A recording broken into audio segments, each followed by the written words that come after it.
আমি খাঁটি ঘি বিক্রি করি। আমার গ্রামের বাড়িতে 10টা গরু আছে। চাচা আমাকে দুজনে দেখে কি আপনার বলদ মনে হয়? চাচা আপনার এই ভাঙ্গাচুরা দোকানে আপনি খাঁটি ঘি বিক্রি করেন? হ মামা, বিশ্বাস করো, এই এলাকায় পুলিশ সন্ত্রাস এরা এসে চা সিগারেট খায় টিয়া পয়সা দেয় না। তারা যদি জানতে পারে আমি খাঁটি ঘি বিক্রি করি, তাহলে আমি আর বাইরে বিক্রি করতে পারতাম না। এরা সব লয়ে যাবো, টিয়া পয়সা দিত না। বন্ধু তুই কি বিশ্বাস করলি হ্যাঁ খাঁটি ঘি বিক্রি করে? চাচা আমাকে দেখে কি বলদ মনে হয়?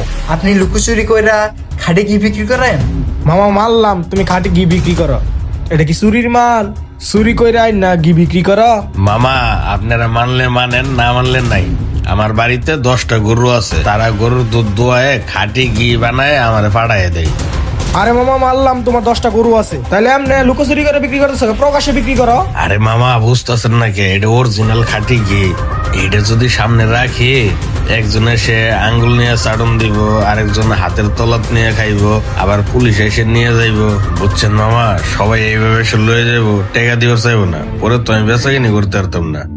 মামা, এর কারণে আমি লুকোচুরি করে বিক্রি করি। আর এরকম খাঁটি ঘি সবাই কিনতে পারতো না, সবার সামর্থ্য নাই। এই ঘির অনেক দাম, তোমরাও কিনতে পারত না।